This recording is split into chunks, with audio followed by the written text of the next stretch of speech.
Morning. Welcome to the Bucks County Community College's 6th Focus on Security event in recognition of National Cybersecurity Awareness Month. My name is Deborah Gagan. I'm the department coordinator for the STEM department, and I also want to introduce Owen Forrest. He's the director of the IT Academy, and he is responsible for putting this event together every year. We are dedicated to educating students through programs and events offered both by the IT Academy, which is non-credit, and the STEM department, which is credit. So we have degrees and certificates in technology, engineering, and science, and with cybersecurity and the threats that we face daily. Our goal today is to educate everyone about the dangers that lurk and ways to prevent them from affecting our personal and professional lives. Our keynote is Kevin Hyde, president and co-founder of Layer8 Security. Kevin will be presenting how the market continues to calibrate for a new normal. Kevin's presentation will be followed by presenters of several leading technology companies and universities. We want to thank everyone for volunteering their time and expertise today, and a special thank you to, again, to Owen for putting this together, and to Damon Honeycutt for the technology support. Please note on the schedule that the remaining sessions are in BlueJeans, not in Zoom, so you may need to download a different app if you haven't already done that. Most of the sessions will be recorded, and so they will be available later if you miss a session that you'd like to see. We ask that you keep your mics muted unless the presenter asks you to unmute. And as we were just mentioning, it would be really nice if our presenters could see your faces. It makes it a lot more interactive rather than talking to a screen. So now please welcome our keynote speaker, Kevin Hyde. Good morning, everybody. It's great to be here. I want to thank Bucks County Community College for hosting this event. I'm really honored and pleased to get to speak with everybody. I really enjoy getting out and speaking about cybersecurity. For too many decades and recent years, it was something in the dark a bit. This is something we want to bring out into the light. It's not scary. It just needs to be addressed. We need to talk about it. There needs to be an ongoing conversation about what do we do, how do we do it, and not feeling like because you might work in the technology or the IT space that you should automatically know what to do. This is a specialty. It's hard. It takes a concerted effort. And you know, we'll talk about some of this. So at this point, I'm going to share my screen and get my PowerPoint up there. Can I just get a thumbs up if you're seeing my title slide, say how the market continues to create for a new normal? Good to go? Outstanding. So where we're at. So let's first, actually, I'll just tell you real quickly where I started, why you're listening to me. You know, I've been working in the intelligence, strategic communication space, cybersecurity space for over 20 years. I realized probably on camera too, I don't probably look like I've been doing anything for 20 years, but it's true. I've been a Marine Intel officer for, you know, about 12 years. I was a STRATCOM PAO officer for about 8 years before that. Been working in the NSA starting around 2010-11 timeframe. You know, this is, I'm the guy on the right side of the picture in the dress blues. You know, working at the NSA, working with the Marines, working in joint environments. This is where we got our start as a company, but also for myself, where I got my start working in cyber warfare, cyber operations. So, you know, we started our company back in 2014. We've been working entirely with private sector organizations, addressing these problems, helping them come up with the right solutions. Everything is crafted for everybody because, as you know, no two people and no two companies are alike. So it takes a concerted effort. So where were we? Well, back when internet was still coming up and people were getting, you know, calibrated for computers, just technology in and of itself, these were the things that we were seeing. You know, fond memories, internet was born, right? You know, these are things that we saw time and time again. Oh, there's Trump, there he is. You know, we're seeing the advent of technology, the sharing of information becoming more popular. It was something that we could see our way towards. We felt good about the idea of sharing information. The day the internet was born, it was about let's push it out. The second day, people realized, wait a minute, what if we don't want everyone to see what we have? And then cybersecurity began. But from the day after you engineer the entire ecosystem of information sharing, and then you decide, wait a minute, what if we want to put boundaries on this? That immediately we've been backtracking since then. So we have a look at the old web interfaces, look at the awesome DOS type screens. This is where we were, right? The idea behind the evolution from the 80s into the 90s into the 2000s. In late 90s, HIPAA became much more prevalent. The sharing of healthcare information. Healthcare information is extremely valuable. Credit card data was really, really valuable. It's become less valuable over the years. Look at your fraud protections. We've got text messages and phone calls coming from our banks basically saying, did you just make an incorrect purchase 5 minutes ago? The answer is yes or no, but that means that if you're a criminal, going after credit card and financial data is less lucrative for personal data, especially when you're insured by the FDIC. I've had people ask me all the time, well, if I want some ID theft protection monitoring, or if I want some default or fraud protections on my credit cards, how much do I have to pay for that? Where do I go? And my answer is typically, well, if you call up any one of your banks that you work with, or any other companies you have an ongoing relationship with, you probably rate some, it's a military term, you're these things, probably rate some free theft protection monitoring already. You basically have been breached enough that you probably got a letter somewhere that says you're owed a year of this, just turn it on. So we've come to this new normal of we're used to personally being breached. We're used to our companies and hearing our banks, our retail organizations get breached. Back way, it's way back, but in 2013, one of the biggest things that happened was the Target breach. The reason why it's notable is because it became the gateway for a lot of other breaches of its kind. And it also became the template for how to attack a company. And one thing that so I'll hit on just the very tops of the waves, as they say. The Target breach started, it was found out in November of 2013. They started the breach, the attackers, probably a year or so before that. But really what happened was about 8 months before that, when the recon sort of phase ended and they finally got an inject into the system, it was about 8 months before they found out. And it was through the vendor of the HVAC vendor out of central Pennsylvania that worked with Target. Why on earth did Target have a network system where their vendor in the HVAC system could see and traverse into other parts of the network? It was not necessary. Vendor evaluations, third-party risk management, third-party risk or vendor risk management, that wasn't a term. That wasn't something people even thought about. But it happened. And it was a shot across the bow to all these other big-time retailers. Back in 2013, 1 in every 3 Americans had some kind of a breach of their bank or personal information. When it came down to 2016, only 3 years later, every American had been breached 3 times. And that ratio there made a big shift in how people started to realize breach fatigue started to set in.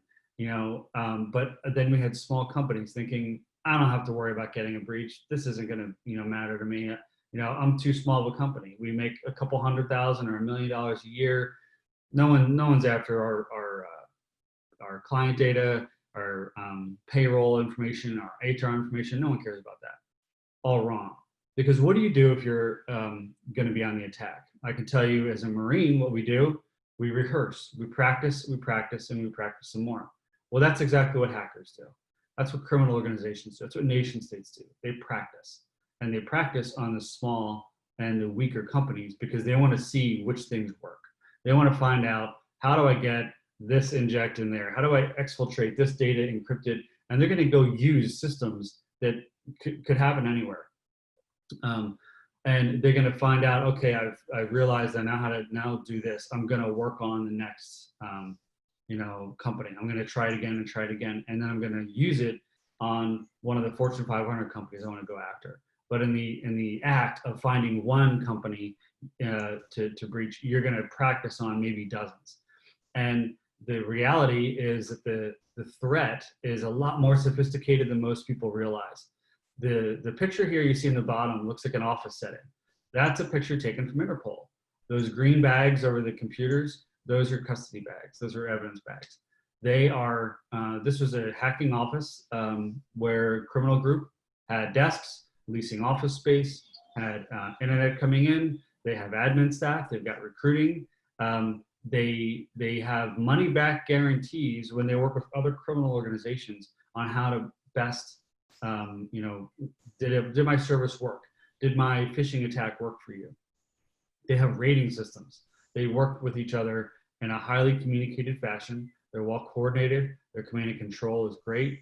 And they all share the same key values. They want anonymity. They want to operate under the radar. A lot of the foreign governments that you know, hacking criminal groups operate within, a lot of times are complicit. And they're very, you know, as long as they reciprocate when the government comes calling, they stand back. It's as long as we don't hear about it, as long as you don't cause any headlines for us, we're good to go. That's just the way these criminal groups have been working.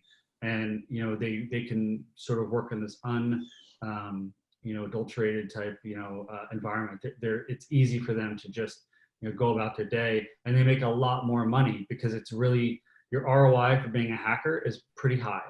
And it's, you know, this is why when, you know, the tools are free or they're cheap to buy, they build a piece of a tool and they add it into their cache of you know, tools in their toolbox. This is the way it works. The threat isn't that you're up against one person. You're not up against the guy in the hoodie with the ones and the zeros behind him, which is the background picture of every news headline hacker story out there, which drives me crazy. This is what you're up against. They wear shirts and ties and coats. They wear sweaters. They don't look like nefarious individuals brooding over some laptop with giant claws like fingers. That's not the threat you're up against. Now, are there individuals out there? Yes. Are there one-offs? Yes. But one individual hacker these days can't really sort of proliferate one entire attack against another. And the reason why I'm talking so much about the doom and gloom of attack, which isn't where we like to focus, is because of all this ease of attacking.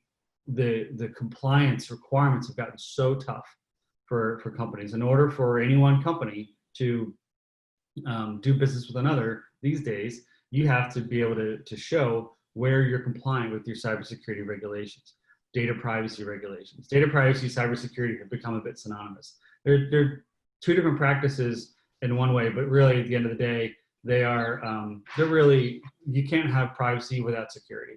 So when it comes down to it, the vendors, the upstream clients, the downstream vendors, the federal regulators, somewhere in there, you've got a lot of gray area to cover. And some either know it and choose what to do, some don't know it, and then one day they're just struck with some kind of a letter or a legal contract. Or you have a breach, or your vendor or your client has a breach, and suddenly you're now realizing, wait, I'm in that ecosystem.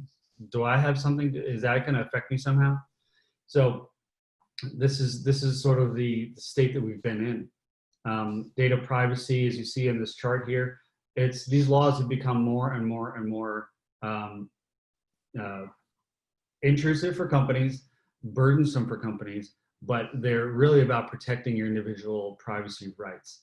So of course we like that, you know, we want to feel like our rights are protected. Certain technology companies out there are taking bigger steps towards that than others. Apple likes to put itself out there as, you know, we're all about privacy. Look at their advertisements today. They're really trying to be in the forefront of that, because companies know, like, you know, in the Apple store for a long time, you know, they're vetted really heavily. They really scrutinize who they get to bring into their Apple store so that you can buy apps and put them on your phones, your computers, etc. When it comes down to the Android store, Androids can be just as safe as an Apple product.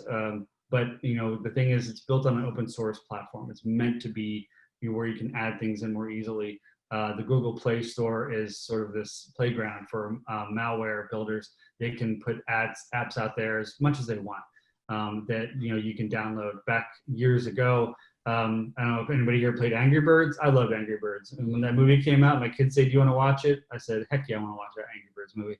But when it came down to it, there were fake Angry Birds games that were strictly malware, that were spyware and keyloggers that people were downloading, and they thought it was Angry Birds, but it wasn't. That's, going back almost 10 years.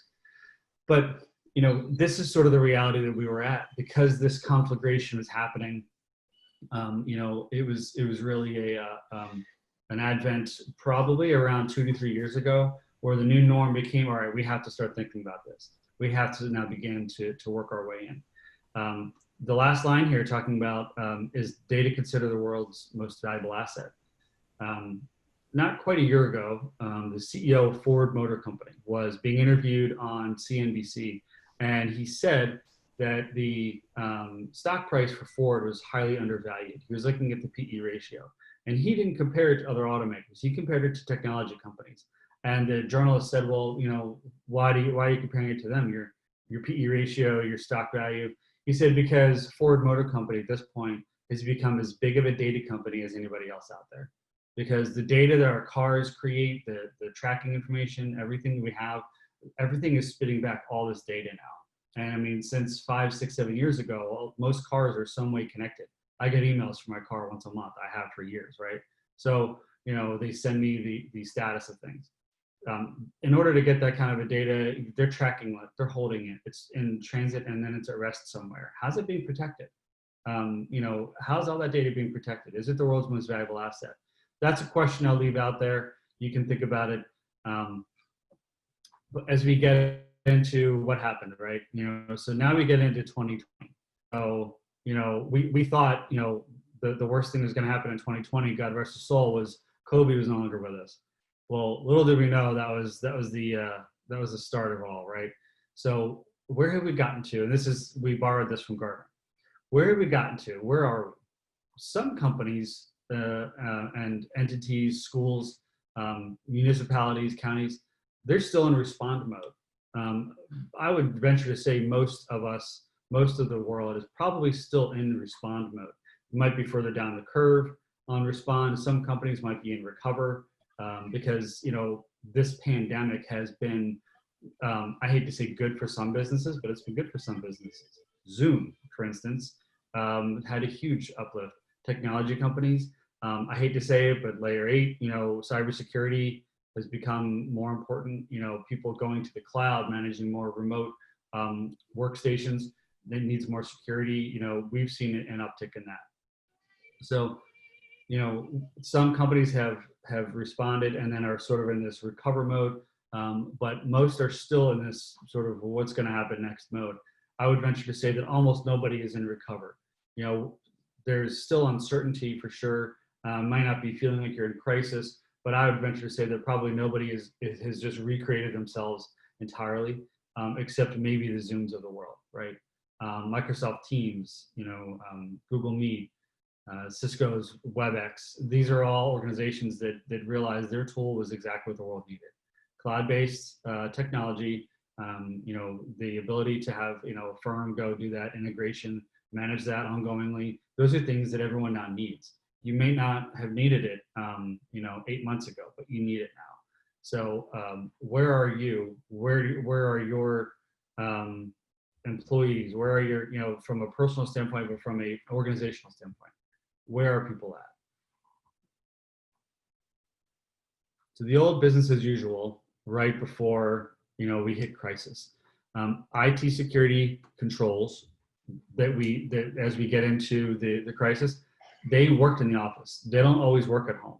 Some do, some don't. It's just not a given. So antivirus is great, but if you're on a VPN, if you're on a remote, if you use remote desktop, if you are you're on thin clients and you're just accessing everything. You don't own any data on your device.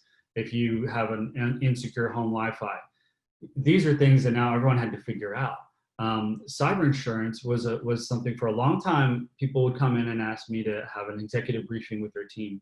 And the question I got a lot was, I have cyber insurance. Shouldn't I just buy more cyber insurance? Because if it's inevitable, then I'm going to have a breach. Well, then what? I mean, why should I bother investing in protections? I should just invest in the recovery, which for me means cyber insurance. Cyber insurance gives people a false sense of security. There's a couple of reasons. insurance doesn't always pay for what you think it does. The sublimits don't always cover what you think it will. The forensics doesn't always add up. The cost for forensics is very high. I stood across from one of the managing partners of one of the bigger law firms in Philadelphia, and he said to me, I have $50,000 in forensics coverage in my cyber insurance, so why do I need to bother spending, 3-4 times that on assessments and mitigations and monitoring? And I didn't have to thankfully give him the look, but one or two of his partners plus the CIO were kind of like, yeah, $50,000 in forensics buys you about a week and a half of forensics time, maybe. I mean, it depends on how many people have to come in, how much work do you have on, do you have any kind of log monitoring? It was a false sense of security. Oh, but I'm good. I mean, I've got forensics. Forensics helps you, when you haven't done a lot of previous work on your network, or you don't have a good setup for any kind of defenses. If you have an attack and then you're launching into forensics, you're basically sending people into a giant dark warehouse with no flashlights trying to find things. It takes a long time. So you don't want to be on that forensic side. Yes, people will have some kind of a breach or data exposure at some point. However, you don't want to be on the what we call in the Marine Corps. You don't want to be right of boom. You want to start preparing left of boom. You want to be on that side of things. And part of this is because the IT teams have traditionally just keep the lights on, just keep my iPhone, or back in the day my BlackBerry, keep it all working. I almost call it a Blueberry. That's what we all call it. Keep my BlackBerry running. Well, if you don't take the leadership angle from cyber risk, then you're letting your IT team basically take it on for you. If you don't lead the effort, it's going to be decided for you at some point and somewhere in your organization. And you've now lost control of that. Back before, this whole pandemic, if I was on a video call and my kid walked in, during a call, it'd be one of those, get out of here. But now these days, it's really not that big of a deal because we're all in it together. So it's kind of comforting, but at the same time, it also meant that for a while, for the first couple months, we weren't familiar with these video calls, working from home. Well, how do I work with this sensitive data? If I've got HIPAA data, because that's what I do as a part of my job, how am I supposed to access that on my home computer? We did a penetration test on a behavioral health company about 3 years ago. And one of the higher up managers, she was sending work home to herself to keep up with things. She was trying to get ahead of the curve, and she was sending herself work. But she was sending herself from her work computer to her home computer, patient records, HIPAA data. And that's immediately a fireable offense. That's a giant no-no. You can't be doing that. So how do you do it when you're working from home? How do you, what kind of system are you on? What used to work in your corporate environment doesn't work as well. Not to mention, how distracted are you at home versus at the office? You have more ability to focus. Now, that may not have been always the case for some people, so I don't want to generalize, but it's one of those realities that we all face. At work, you're a little bit more in the zone. At home, it's, you can get distracted. You're between calls, you're doing laundry, or you're getting lunch together for your kids, or you're helping with a school project. But at the office, you have a much more ability to focus. At home, it's a lot harder. So, it's one of these things where, because of those distractions, social engineering attacks that were really the forefront and the most effective pieces of most cyber attacks, they work at the office environment, but not as well. They work a lot better from the home environment. More distraction, more ability to click, less likely that you're on a home Wi-Fi network that's secure, or your endpoints might not be updated, your operating system might not be updated. When you were in the office, IT was just around the corner. You could just, hey, can you, or if you got a phishing attack, you could go to one of your, did you get one of these? You could do that easily. It's not the case now. You have to call up or text or IM somebody or send them an email. Is this right? So the old business as usual. Now where we are. So in the outset, organizations were already facing, in that initial crisis, organizations were already facing some unique challenges, right? They were impacting them in ways that they hadn't really thought before. well, what if I can't get somebody to come in? You know, can we get the mail? I mean, you know, people had to ask questions they never had to ask before. You know, certainly we had, you know, in our line of business and in the IT field, business is actually uptick for a lot of folks. But you know, that means that the clients are working with, a lot of them, their cash just dissipated, right? So you know, people, you know, sales weren't closing because like, look, I got to go figure out what's happening with our cash flow. I got to figure out if I got to, you know, furlough employees.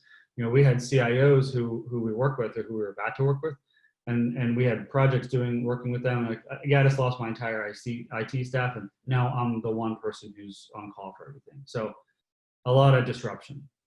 You know, the industry events, you know, for companies gone. You know, we were supposed to go to HIMSS, which is the Healthcare Information Technology Conference that happens every year. It's a huge conference, 50,000 people, largely from America, but also a lot from around the world.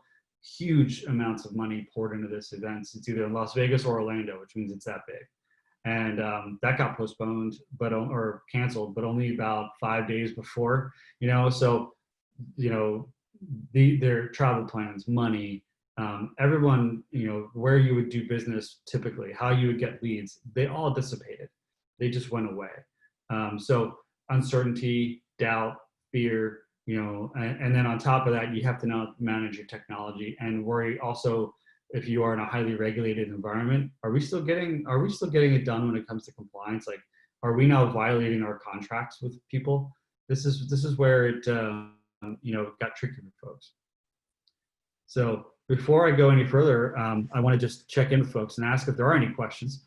We don't need to wait until the end necessarily. There is a question in the chat. Okay, please. From Anmal Gupta. Sir, can you please explain a bit more on how cyber insurance creates a false sense of security? Yep, I can. So, you know, what will, let me think here. So I'm actually going to go to the next slide, and that'll actually, so before I start explaining this, think about some of the things that are in here. So you use technology to get to your data. You're using employees to access your data, to interact with your business. They are used to doing it in a way where there are policies, processes, known technologies. You had an idea of what your threats were, and you had an idea of where your strengths were. When you know all those things, you're able to look at your insurance and say, it's covering us, we're good. We think we have an idea around where we're good and where we're not. You know, you have your insurance based on what your risk appetite is. You base your company, your corporate network, your people, your policies around what you think your risk factors are and what your risk appetite is. Are you more risk averse? You know, are you like, you're okay with more risk? In that case, if that's where you are, then you have a policy that tells you these are the things that you are insured against. You know, you might have liability insurance, employees and owners insurance. You know, you'll have cyber insurance. You might have criminal or crime policies. A lot of people think that as soon as they have a breach, they need to go for their cyber insurance. A lot of times it's a crime policy. It just depends, but you know, it depends on what you're going for. One of the factors of insurance being a false sense of security is, you know, some companies know all those things I just talked about. A lot of them don't.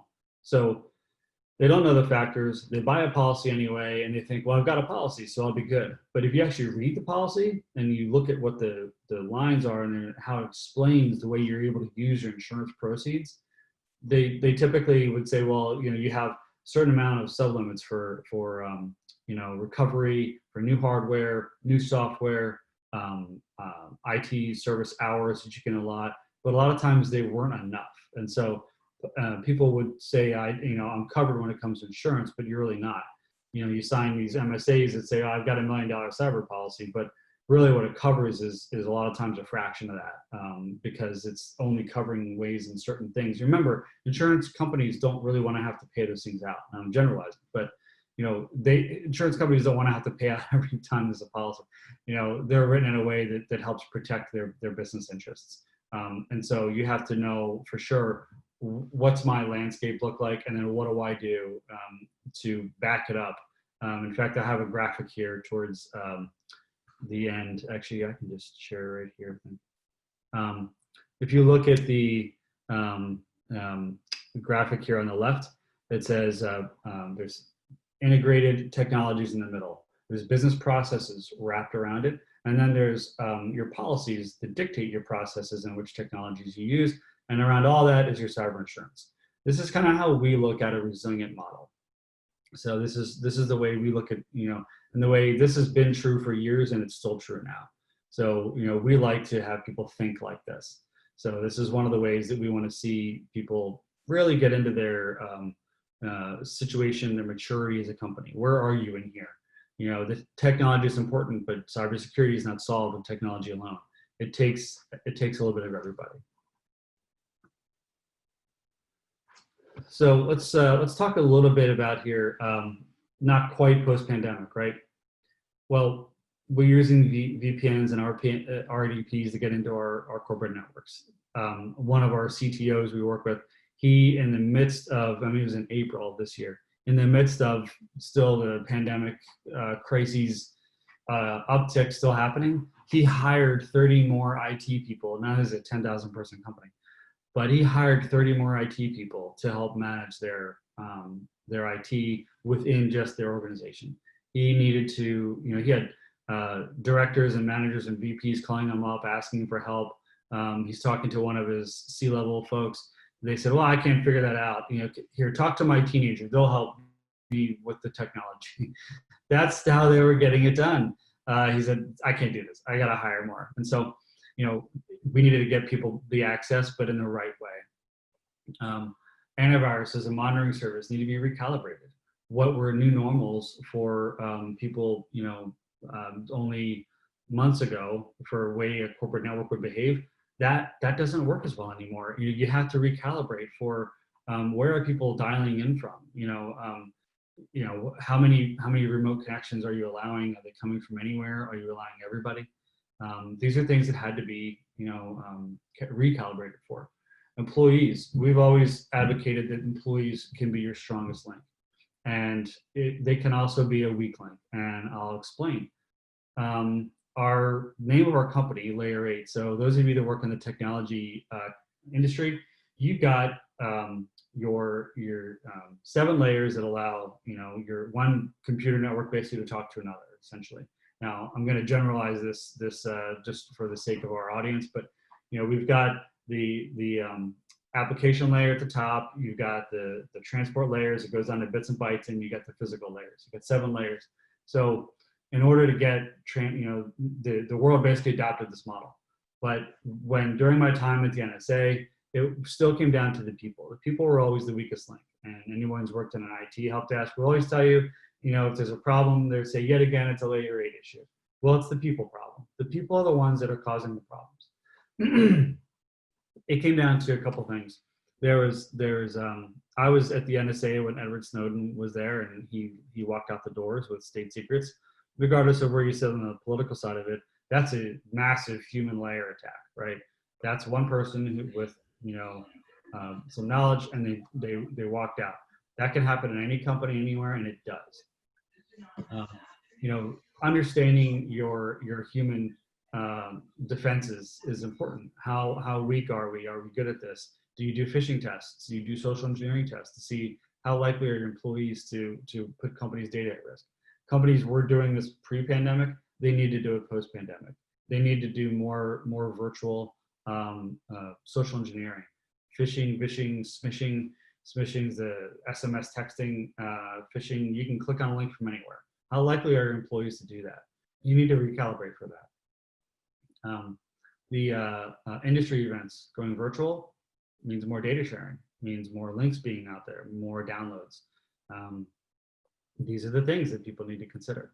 How likely are your computers, your laptops, your devices, how likely are they to defend against those? How up to date are their operating systems? Are you pushing all those updates? These are things that need to be calibrated for. You need to think about that. There are still a lot of funding issues for certain companies. They don't all have the money to invest the way they'd like to, but there are ways for them to get around that. There are certain ways that companies can use their funds, but if you don't have money for new projects, then you need to just use your staff or use whatever service providers you have and call them in and say, look, we have to look at the way we're doing business. Is it enough? Do we need to if you're not upping your spend, do you need to just redirect it somewhere to different areas? And what we do, what we're doing, and what we're pushing out, and we ask everyone to do this. Pass out to your staff and to their families, frankly, tips on working from home, network security. We do a lot of cyber training. We do a lot of cyber awareness training, or what we call cyber hygiene. I've got school age kids and they're on laptops all day long now. And I gave them cyber awareness training. Everyone in the family could use it. If you have a breach on your home network and your work computers on your home network, you could very well be subject to a data breach because of that. There are a lot of patient actors out there, bad actors, when it comes to, the unfair game that you're in. The equation is the attackers only have to be right one time. You have to be right every time. And it's an unfair game, but that's the game that we're in right now. And it's been that way for a while. The sophistication of those attackers have gotten better and better. The tools get more widely available, or they're free, and their ability to do their job gets easier. The ability for you to do your job plus stay secure gets harder. And unfortunately, that's still what's happening now.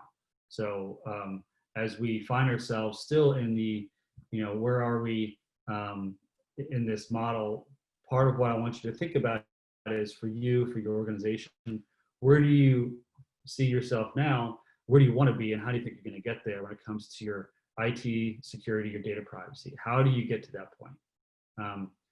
In order to know that you can recover, you have to have tested your systems.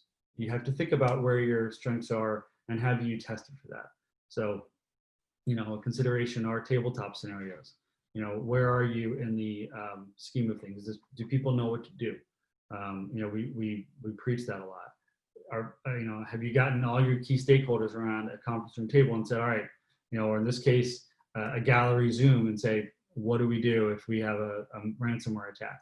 Who's going to, answer that call? What do we do? What's the process? At what point do we call insurance? Do we call the lawyer? At what point do we have to notify our employees or our clients, our vendor community? If you can't answer those questions, now is as good a time as any, and probably the best time to start to be able to get there. Throw some scenarios at your team and say, okay, well, what would we do? Whether you have processes written down or not, which is what people like to see, you probably have the processes and the heuristics. They're out there in the ether and the behaviors of people. That's okay. Put them into a room, put them into a Zoom, and figure out what are they going to do, and just start writing it down. Get that call list together, get the emails, get the home phone numbers, so that you can figure that out. If you only know how to work or contact each other on a work laptop or a work phone, and your system gets attacked, you can't access each other. What's your alternate number? So thinking about how would these happen? I'd hate to have this whole world, our whole country, go through this entire evolution of pandemic and not employ some lessons learned. There are lessons learned from a pre-pandemic state that are just as applicable now in a post-pandemic state. So where we are now, how you train your people, how you know if you're going to be, really attuned for where you need to be. That's really on you. So encourage, your leaders, your employees, encourage them all to, think about, let's do a little bit of preparation on this. Let's figure out where we want to be in this graph, and what do we need to do to feel like we could recover from something. Breaches will happen. You just need to know that you can recover. And it's a totally doable thing to recover. If you've got the right technology in place, you've got documented processes in place, you've got a policy for how all that operates, you do have cyber insurance that kicks in case things happen. If you have all that, you can consider yourself a more resilient company. Attacks will happen, things will happen, but you need to be able to address it up front and not stand back and say, well, if it happens, we're out of business anyway. I've talked a lot of CEOs off the ledge. They thought their business was done. They called us up when they'd had a breach. We really try to operate with people on the proactive side of things. We never wanted to be a breach response company only. right? We help with that, but we always wanted to helping people left of boom, be on the proactive side of things. So think about where you want to be, think about where you are, talk to your ecosystem of vendors, insurance providers. Feel free to ring us up. We can help you work through these scenarios. And so purely, as I always do, I speak ahead. So future state, shifting your response, right? Failure is not an option to recover faster. That's what we want to see. Quantum computing, it's out there. It's still rare. IoT used to be rare. It's now everywhere. Quantum computing is now rare. At what point will it be everywhere? And the one thing I'll tell you is, while it's cool, the other thing, the problem with technology is the more it advances for one, the more it advances for everybody. So the more technology we have, the more technology the attackers have. So the better the offense gets, the bigger the defense has to get to. And encryption's role in security and society. We have clients where their culture is really unique, and they view any kind of a defensive measure as a sign of offense. They're offended by the idea that they can't be trusted. It's not about trusting. One of the things we always preach in the military: locks keep honest people honest. Think about it's an extra step, yes, but it's not meant to offend anybody. It's meant to say we want to keep the lowest common denominator of anybody who could do us harm. We want to keep them out. We want to be the hard target. Be the hard target. Make it so that people are, anyone who wants to attack you, like, they got some monitoring in there, and I try to send some phishing in, and no one's clicking. And, they've got a multi-factor authentication, and this is just too much. It's too annoying. I don't want to deal with it. I'm going to go on to where the lowest common denominator is, but don't be that. The tide rises all boats. Figure out what needs to rise your boats. And personalized buying experiences sounds great. You even start talking about and surfing around on a website, buying something from LL Bean. Well, for the next month, that's all the ads you have. So that's not an accident. What that means, though, is those are reconnaissance and inject of software for purposes of advertisement. Well, reconnaissance and inject software for purposes of malware or spyware, not all that different, right? The technologies out there can be used for various different things, right? So the same concept can be redeployed in a nefarious model. So as we rise up the technology ladder, and we know how to gather data better for advertising, that's how attackers do the same thing. That's how they gather the data. So just know what you're putting out there. Your future state needs to be looking like, I'm cognizant of my information I share. I'm cognizant of my company's information that I share, and you're managing to that. Particularly your PII or your PHI, your protected health information. Healthcare records are very lucrative. You can create multiple personas and potentially multiple other health records, fraudulent prescription claims, healthcare claims, multiple identities, which then you can go create other potentially credit cards. And one health record can spawn multiple other attack vectors where cash, money, goods can be stolen, services can be stolen, an identity can be devastating, and identity theft can be devastating to somebody. So know what you're putting out there, protect your data, use multi-passcodes. Now is the time to heighten your cyber awareness. And frankly, unfortunately, the reality is here in the bottom, you can see the escalation of nation state to nation state. Cyber attacks are getting more prolific. It's not getting better, frankly, it's getting worse. So I hate to be the bearer of that news, but you can control what's in your domain. You can control what's in your ecosystem. So I highly encourage you to do that. And as always is the case, if you look at the bottom line, I've heard this a lot. I want the absolute best security I can get. I want it to be ironclad. I want no one to get in. I don't want to worry about recovery. I just want to have the best defense possible, but I want it as cheap as I can get it. Of course you do. Of course you do. You don't want to pay for it. but you want the best. That's the case. Yeah, I want to go 0 to 60 in 3 seconds, but I don't want to spend $100,000+ on a supercar either. You know, I get it, but you got to spend money on security. You have to. You know, I get people ask me all the time, well, I've got a free password manager, I've got a free VPN, I've got a free antivirus, you know, I'm set. You know, I'm like, are you? I don't think, you know, you need to pay for your security. Otherwise it's buyer beware. You get what you pay for.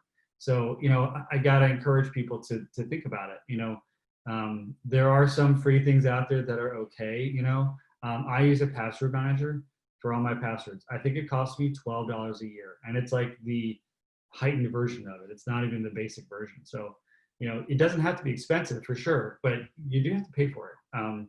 You know, recommend that organizations go through, figure out where they're weak and where they're strong, mitigate the risks that you're willing to mitigate, that you're not willing to live with, you know, and think about how your you know, stature is, what your posture is, you know, and then decide what to spend. Personally, I don't advocate to do everything all at once. It actually can be weakening for an organization, and I don't want to see that. You want to spend it on the right things, not everything.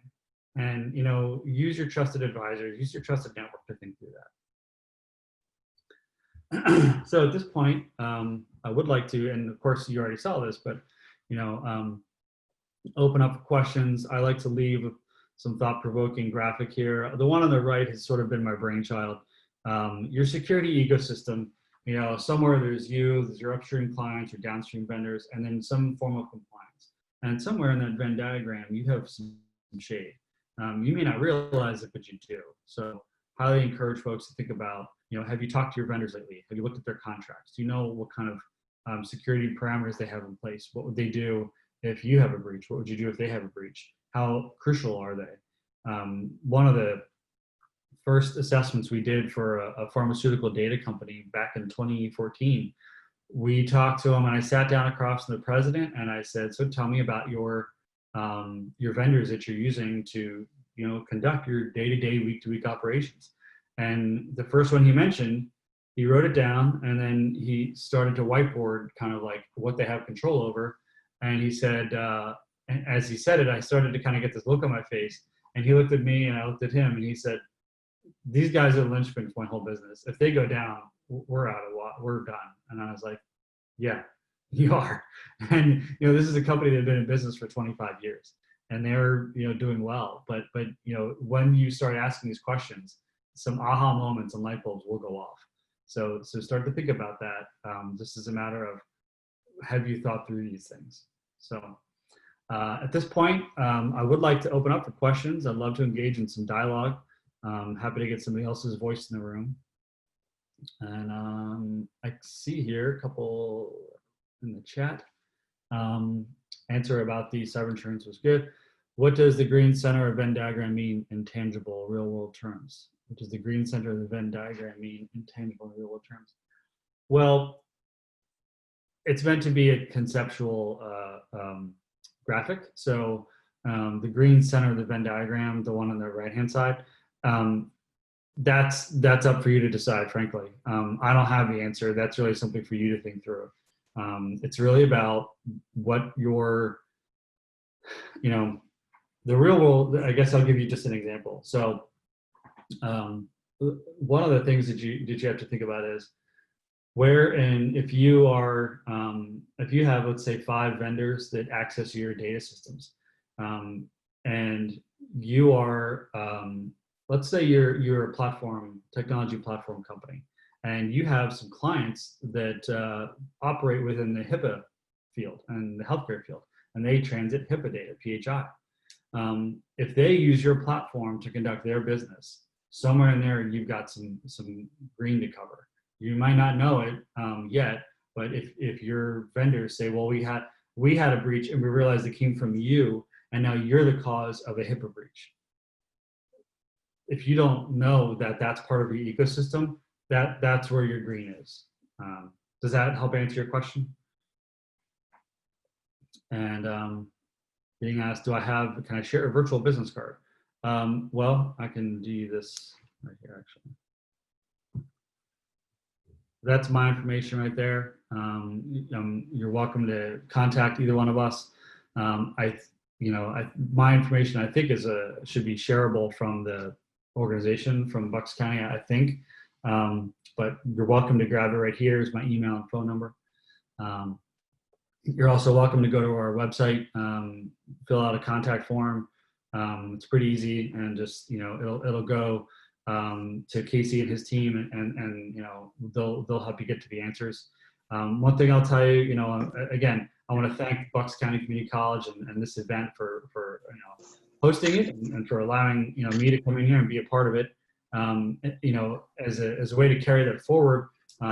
If anybody ever is looking for some cyber awareness training for their company, or you need sort of what we call an executive cyber session, which is less training, more about kind of what's the state of things and what should you be doing. It gets a little more granular than this. I'm always happy to do that. So allow me to extend that to you and all of your alumni and students and patrons and everyone who's a part of this. And we're always happy to do that.